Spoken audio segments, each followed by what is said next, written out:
Bonjour à toutes et à tous, bienvenue dans cette nouvelle édition. On va parler cinéma le 20 février prochain. Le Black Snake sera donc dans toutes les salles en France. Ça y est, on est reparti de la bonne humeur donc Bah avec Thomas Gijol et Carole Rocher, bonjour. Bonjour. Alors vous êtes venus donc nous présenter ce fameux film, le Black Snake, que vous réalisez tous les deux. Est-ce que vous pouvez déjà nous raconter l'histoire de Clotaire Sangala en quelques mots? Ça va être très dur, je sens que cette édition va être un peu particulière. Ça, tout va très bien se passer. Black Snake, la légende du serpent noir, c'est... Non, arrête, c'est pénible, c'est pénible.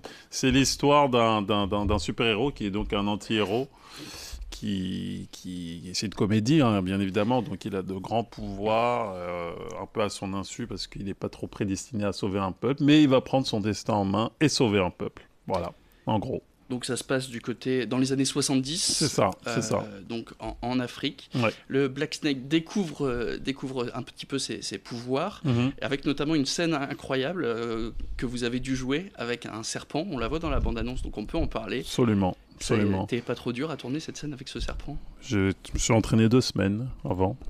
Et le serpent, combien de temps? Là, avec le serpent. Non, mais c'est vrai, en plus, 2 semaines avant, mais pas en continu. En continu, c'est qu'on est venu une première fois me présenter, entre guillemets, ce serpent pour que je me familiarise un petit peu. 1, 2, 3 fois, comme ça, le jour des prises de vue, j'étais un peu à l'aise, quoi. Donc, non, c'était au début un peu délicat, et puis à la fin, ça le fait bien, et je suis content que vous ayez remarqué, parce que c'était pas naturel pour moi de me frotter un serpent. Vous, Carole, vous jouez donc Françoise, en plus de co-réaliser le film. Est-ce que c'est facile ou difficile de travailler en couple sur un tel projet quand on est aussi impliqué donc, à la réalisation en tant qu'acteur et actrice? Moi, je trouve pas ça difficile, je trouve ça plus intéressant. Parce que du coup, l'enjeu, il devient aussi personnel. Et puis moi, j'aime bien travailler avec les gens que j'aime, en tant que comédienne en tout cas, et en tant que réalisatrice aussi, évidemment. Mais voilà. Donc, non, moi, je trouve ça bien. Je trouve pas ça difficile. Je trouve ça plus difficile de travailler avec quelqu'un que je connais pas du tout et que je dois découvrir en jouant et sur le film. Donc, non. Dans la BO du film, il y a un sacré passage avec Johnny. On voit plusieurs fois. C'est une vraie question.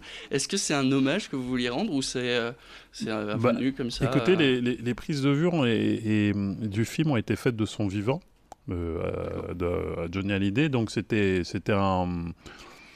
une dédicace, hommage, mais c'était pas du tout c'était quelque chose de naturel, quoi, parce que, vous savez, dans les années 70, Johnny était déjà l'idole des jeunes, une énorme star en France, et que, voilà, ça s'y prêtait, notre personnage revenait de Paris, et puis on a tous, j'allais dire quelque chose de Tennessee, peut-être pas, mais en tout cas, on a tous la culture de Johnny en France, quoi, donc, voilà, Johnny s'est retrouvé très naturellement dans le film, on en est très fiers.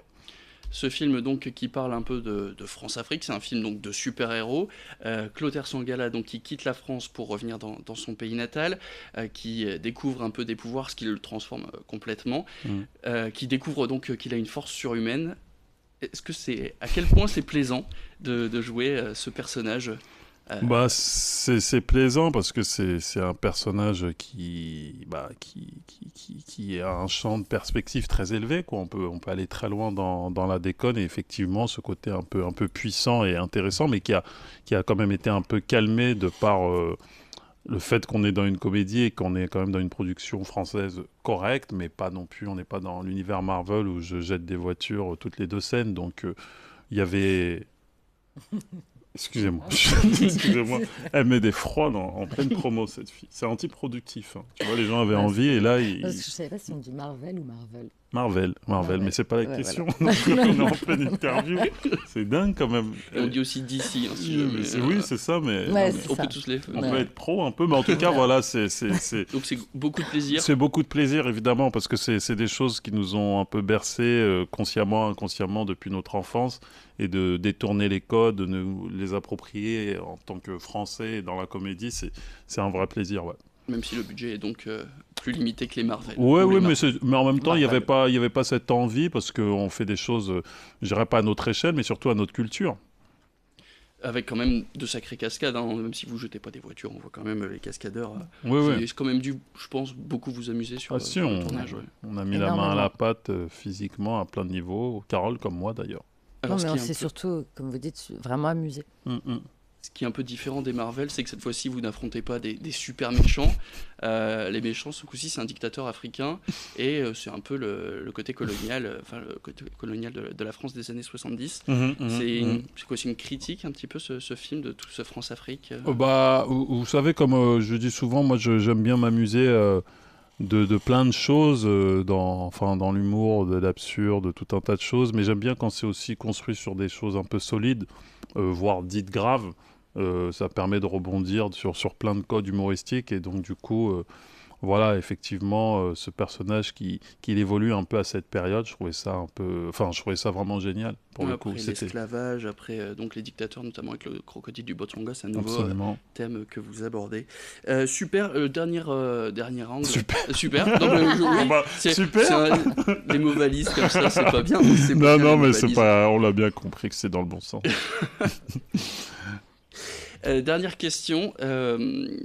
On parlait justement de thèmes qui vous tenaient à cœur. Là, vous jouez donc un super-héros noir. Est-ce que donc il y a eu Black Panther. Il y a eu Black Panther donc qui a un peu utilisé, qui a un peu le thème. Du coup, je suis très perturbé. C'est très difficile de vous avoir tous les deux en interview, normal, surtout dans des conditions comme ça. C'est pas tous les jours qu'on reçoit la crème de la crème. Du coup, vous connaissez la question. Est-ce que vous voulez y répondre? Sur le champ non, mais disons que Black Panther a ouvert le travail formidable qui a été fait via ce film, c'est de banaliser en définitif le fait qu'il y a une grosse production de blockbuster avec un casting à 99% noir, et de dire que vous voyez, au final le public est là et que c'est pas si compliqué. Donc c'est en ça que ce film a fait un travail vraiment formidable, et nous, même si le film n'a vraiment rien à voir et qu'on est dans la comédie, et il y a quand même aussi je dirais pas une volonté, mais une évidence de casting qui est différent de ce qu'on voit très souvent dans le paysage cinématographique français. Et c'est pas quelque chose qu'on revendique, mais c'est quelque chose dont on est très fier, parce que il y a plein de formidables comédiens dans ce film c'est quelque chose qu'on a voulu. Qu'on a voulu, et il y a plein de comédiens que vous allez découvrir. Il y a une légende de la comédie africaine qui s'appelle Michel Gou, qui joue le rôle du dictateur, qui est vraiment une star en Afrique. Bon, évidemment, il y a Edouard Baird qui est connu de tout le monde ici. Il y a plein de jeunes talents, et c'est vrai qu'on a voulu aussi mettre ça en avant, et on en est très fiers. Merci beaucoup Thomas N'Gijol et Carole Rochet. Vous êtes donc à l'affiche du film Black Snake qui sort le 20 février prochain dans toutes les salles. Merci beaucoup d'être venu sur ce plateau. Merci à vous pour l'accueil. Bonne tournée promo. Oui, merci. Puis bon montage pour vous. Il n'y a pas de montage, c'était fait, c'est déjà tout réalisé, c'est tout prêt, prêt à être diffusé. Merci à vous de l'avoir suivi cette émission. Merci. Très bonne journée à tous, l'actualité continue.